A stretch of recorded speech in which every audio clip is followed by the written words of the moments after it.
3, 2, 1. Let's go. All right, guys.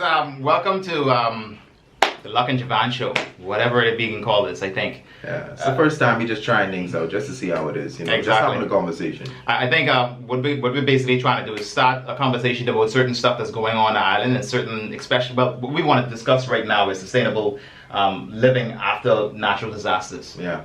So you know, that begs the question: what is sustainable living? What is sustainable living, and how could we start living sustainably? So yesterday, Luck gave a very good explanation of what sustainable living is. Tell them what it is. Sustainable living to me is basically cutting down on your living or the natural resources that you're using on the earth, and basically giving some of that back. So if I'm using a lot of the resources of the earth, I'm basically putting stuff, whether it's planting trees or trying to help the environment with bees or whatever it is, something to give back. And I think we all should be contributing in some small way of giving back into nature. Not only that, if you won't be practical, it's just too expensive to be buying all what we used to buy in the past when we could seek healthier alternatives. You know what I mean? Agreed. Like, I don't have to spend $150 to the supermarket every week when I could cut that down by using some stuff right here out of my yard. And I'm lucky that I have some stuff in there that I could use. You know what I mean? Like what? So I made some stuff. I tried to make toothpaste. Ooh, that wasn't good. Trial and error. That wasn't good. I have had some of those toothpaste. Most of the toothpaste are horrible. Using the baking soda and then using but another. I mean, it helps to whiten your teeth. It helps to keep it clean, but it it does tastes nothing for your breath. No, but here's the thing. I find that most people who are going to like let's say just use toothpaste as a prime example. When you wake up early in the morning, you don't want to taste something that's horrible. That's why toothpaste works so well, because most people just go for the sweetener. Yeah. It's something that give you a oof in the morning. That's like the coffee. It is a coffee. It is a sugar rush. Toothpaste is literally just sugar. If you find that is sweet, it is really, really sweet. And a lot of people tend to fall into that because they find that. Well, I tell you what, I ain't putting no honey in my toothpaste. I would actually do that. I think you could find some remedies, because I remember I did a beekeeping class, and we're going to talk about the cooperative and all the stuff that they're doing. Yeah. I did a beekeeping class, and what they were teaching us is how to make lip balm. They were making lotions. They were making a bunch of different stuff with honey products. And honey is something you could actually tap into that market and make stuff like honey toothpaste if you want to, because all you need is the sweetener. If you remove the sugar, you put I probably put too much in. I probably thinking that I will put too much honey into the toothpaste. But you just gotta mix the ratio properly. Yeah, because I tend to put way too much baking soda, and baking soda ain't it. Like, we used to live together, and that stuff that he used to use was horrible. I was like, I'll try it, but waking up in the morning and trying baking soda with like green, what is that? It was the essence of the essential oil. It was an essential oil. Yeah. That was horrible. That was horrible. I was like, I can't back to regular toothpaste. Now, I can't do it. Let's clear up now. Now, when we say we're living together, ain't that kind of party. No. So what we're saying is that after the storm, a lot of our buildings and stuff was damaged. Dilapidated. Like it was. My roof got and we're talking about natural disasters. Yeah. After Matthew. My roof from my house literally was blown away, like literally, and we had to fix that, and it took us some time to actually fix the house. I was almost out of the house for almost a year and a half. Like, bro, you know that like after these hurricanes, it's really forced you to think creatively, because yes, we want to help the environment, but we want to help ourselves too. You know what I mean? So in order to keep our sanity, or keep my sanity, and still do some of the stuff that I want to do, you have to find ways to cut costs. Now, after Matthew, a lot of people didn't have no work, including me, including this dude here. Like, a lot of us, the work was just few and far between, so you don't have all that extra money to spend. So what do you do to practically make steps to live sustainably and help the environment at the same time? One of those things was I tried to make my own deodorant. I made my own deodorant. I made my own toothpaste. The two of them sucked. Because after I realized the deodorant only worked for, you know what I mean, for a couple hours. and then you start to smell yourself. I can. And then your mouth, I was like, I all for the environment, but I'm walking around smelling bad and with bad breath.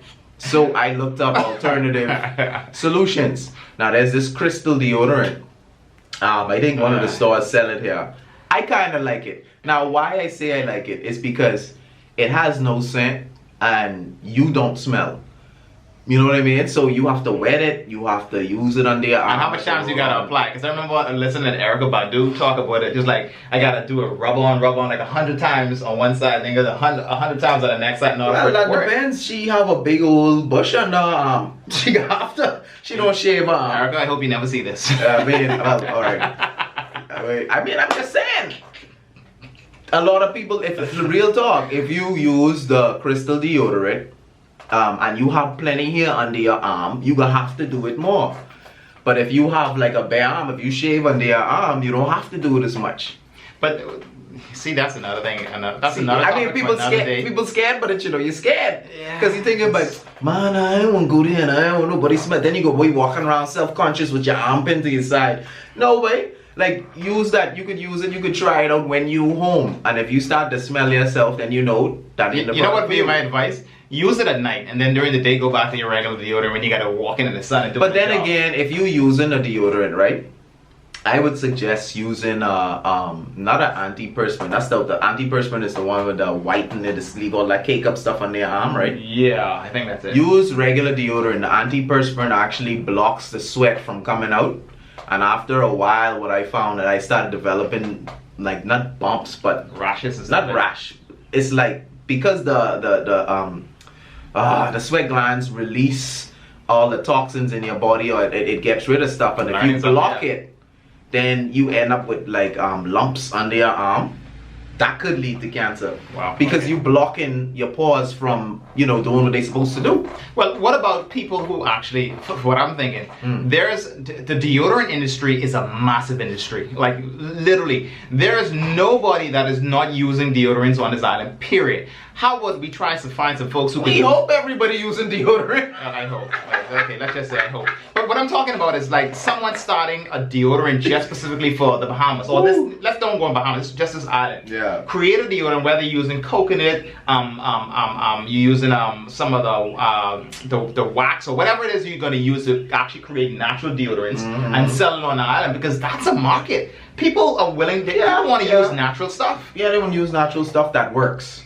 So you know what I mean? If you got a recipe, make sure it works before you bring it to the public. Because all we could do is be like, oh, that's nice. I'm buying that. That makes me smell. No, but see, the thing is, I think it's good for us to try stuff right now. Yeah. This is the avenue of an experiment, because a lot of countries around the world are starting to look at, like, listen, we need to pump money into this stuff. And I think with the government giving out a lot of these grants, if you come up with really good ideas, say, Etta is a lady that started like the coconut. She started doing coconut lotions, and I think it's lotions and all that. I would use that.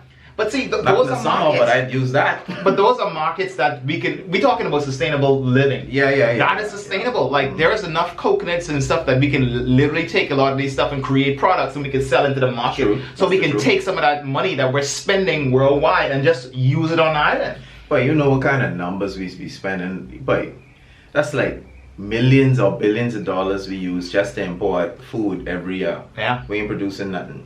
Well, here's the thing. I like the idea. I think there's certain stuff that I think food as an industry, and being a farmer, I think that is something that's going to take maybe 20-30 years for us to really get control of it. That's true. It's not something that we're gonna see in our lifetime that's really gonna get, we're gonna get a handle on it. And it's gonna take government putting in policy in place, because without policy, most of the stuff won't work. If you look at places like the US, Russia, China, the reason why their industry works so well is because the government subsidizes heavily. Like, they subsidize these, they give out grants, they give out loans, and they subsidize these things so heavily, so that now when they have this market that works so well and so developed in their own country, they can take it and basically export it. But then it makes sense, because if you can't feed yourself, if you can't clothe yourself, if you can't provide shelter for yourself, you in problems. So water and food are the most important things. So I feel like as a country we need to get them in place. however long it takes. I don't care because we need food, and if we keep importing it, you know, if I could control how I feed you, if I could control the food that's coming to you, you make me mad. I can be like, oh yeah. I'll be controlling you with food. I agree. But see, that's why I think they are now starting to... Remember the conversation we was having on the radio show? It was like, listen, we've been talking about this issue of food. We've been talking about this issue of gardens, starting gardens in your backyard and so forth, for 10 to 12 years before people actually even take that. We was posting when people were like, why is dude growing food? Like, why is he doing that? Like, that ain't important. When, before time, we've been doing it. We've walked away from most of the stuff that we used to do. Our parents and grandparents been doing this before they was bringing in food into the country and all that. This stuff been going on forever. You know, what's crazy is that we take it for granted. I ain't gonna lie, we take it for granted. And you don't really see it until our children start to make little comments that you thinking like, what the hell are they talking about? That make no damn sense. Like, I remember one of I think my niece, she was young, and we went to the supermarket, and you know, we were making a statement like, well, mother's sick, this ham costs so much, we gotta buy the whole hog. And she was like, what you talking about? Ham come from hog? Yeah. And I was like, so a lady who was in the aisle, she's like, what school she just go to? And I was saying my kids at school. But they don't know. They don't know. They think that food, they think that all food comes from the supermarket, but that's where it comes from, because that's where we go to get it. But like, I was talking to the gentleman right across the road, right, and I was talking about the divide between and this is what I say. I said, whenever you meet really kids who don't understand how the world works, it is our fault. Because we're the previous generation that should have been teaching them this stuff, and then they pass it on to their children when it's time. When you see kids haven't learned anything and don't get it, it's because the generation before them wasn't busy teaching them anything. Well, you know, times change. People ain't in the house no more. Like you can't, like the parents they so busy making a living. Most households, they ain't got two income coming in, they have one. Well, and so if they have to work extra long hours just to put food on the table, who could raise your children? But TV and internet and YouTube. So whether it's at school or whether it's some kids who actually know this information, we have a divide where a lot of kids don't know this exists. No, that's true. They don't see, well, the thing is that a lot of them don't see the benefit of sustainable anything because they grew up in a house that's nicely controlled by AC, and they have, you know, YouTube and all that stuff. And I ain't knocking nobody, but it's just what it is. So when they come outside is a foreign environment. They don't want to be outside. You find a lot of kids that are terrified of snakes, spiders, and all that stuff because a lot of them don't work in an environment. That's the kids. It's the adults. Yesterday when we was going to the radio show, walking up with all this different stuff, you know, Luck bring all his beatings. All the beatings. He got us struggling getting up the stairs to get to this radio show. And on the stairs, I just noticed, I say, oh, there's a funny looking vine on this stairs, the railing. And when I look, this snake just looking up at me like this. And I just stopped. And you know, the previous me would have been like, bite, get one cutlass, let's chop up this thing. But I let it go because everything have a right to live, you know. Listen, that was a in my space, snake. Everything cool. That was a long snake. So I just nudged it and it run away. And it went on the roof because we was upstairs and it fell on the ground. So I feel sorry for whoever was downstairs. Woman walked past that snake. Only be here screaming. And the funny thing is, I saw a lady downstairs and I was like, listen, miss, be careful because there's a snake down there. She looked at me like, I was like, okay. I hope you run into that snake. like I'm literally trying to insult her intelligence by telling us that there's a snake down there. What happened? You was 6 feet. You was within the 6 feet distance. You didn't. I was up the stairs. I was up the stairs. She looking at you like, what you talking? She looked at me like, what you talking to me for? I'm like, oh no. Okay. Oh no. No, hey, that's another episode. I hope you run into it. And when I see you, I'll probably put you on YouTube. Record. Click. Because it's ridiculous. But anyway, what we is trying to basically bring to see we can spark the conversation to talking about sustainable living in some sort of way, whether it's going to be the simple stuff of starting small pockets of industries, especially for some of these kids that are coming out of school right now. Yeah. They need to know that there is industry, there is stuff with, walk in the food store. There is something in the food store that people buy daily that you can produce out of your backyard and supply the food store with, whether it's the little mom and pop stores, whether it's your cousins or your aunts or whatever. Even a product, like, it don't have to be all that. All you have to do is find what the problem is and see about if you can provide a solution. Agreed. So a lot of the problems that we have here, okay, sometimes the supermarket don't have what you want. Sometimes there's products that, you know, for me, if I can't pronounce what's on the label, I ain't using it because I don't know what that is. Anything when I see yellow dye number 5 or red dye number 6, I was just gonna wash my locks one day, and the thing say it's natural ingredients, but you have to look up what they mean by natural. So when I look it up, I was like, okay, for them natural, they use those words, those code words, to camouflage what they really doing. They ain't natural. When I see yellow dye number 5 and the thing, and this dye number 4 and all the red dye this, I was like, all right, I done. I can't put that on. But what about a lot of you know what I was gonna say? A lot of our medication, we can't even pronounce some of the names that are on the stuff. Don't even go there. You see the lady call They called the lady. She showed yesterday and tell us like we talking about medication and. But the only thing what she didn't say was garbage.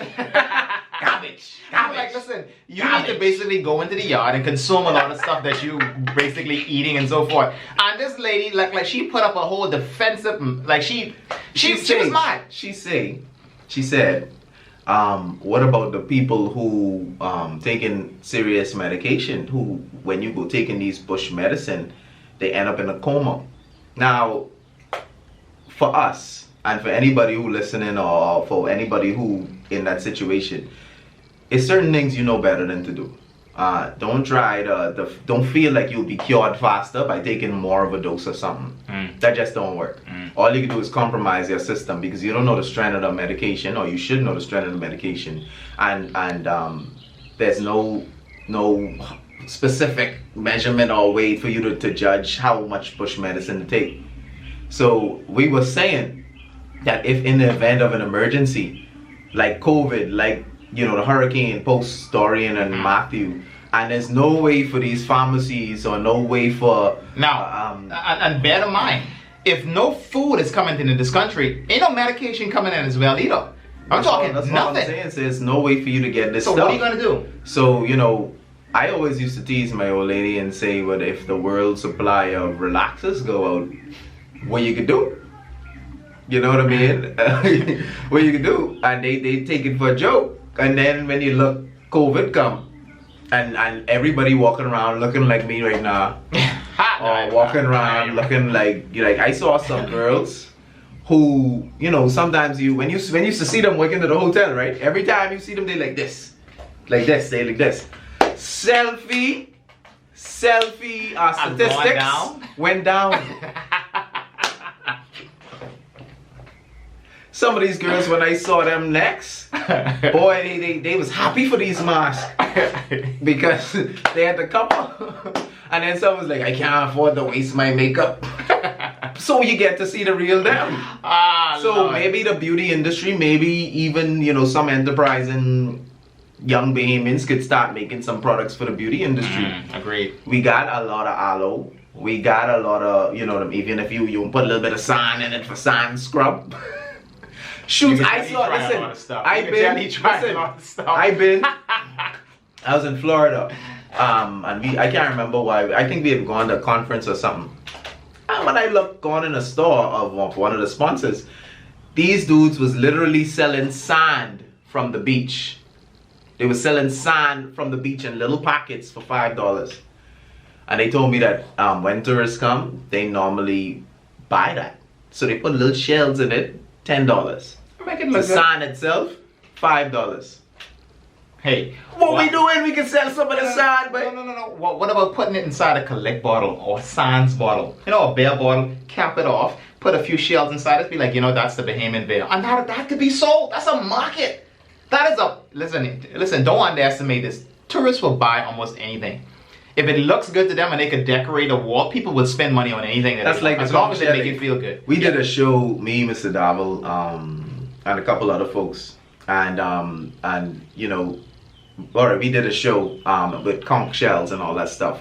And I saw a video of a woman in California who bought a conch shell for what $50, and we were selling the same conch shell there for $2. Mhm. All right, that's all I said. You know what? Anyway, we're gonna end it on this note because we don't want to make these too long. It's about 20 minutes already. What? Yeah, this is I about thought 20 you said 10 minutes. It's 20 minutes. The conversation went a little longer than we supposed to. Anyway, stay tuned for next week. We're basically gonna be talking about something new, different. We're gonna post this up. It's gonna be on YouTube. Share it, like it with your friends. Hope you guys enjoy. Peace, and I'm out. My name is Lux. Javan. Later, guys. Peace. Yeah. Let's start this party up right. Take it left, take it left.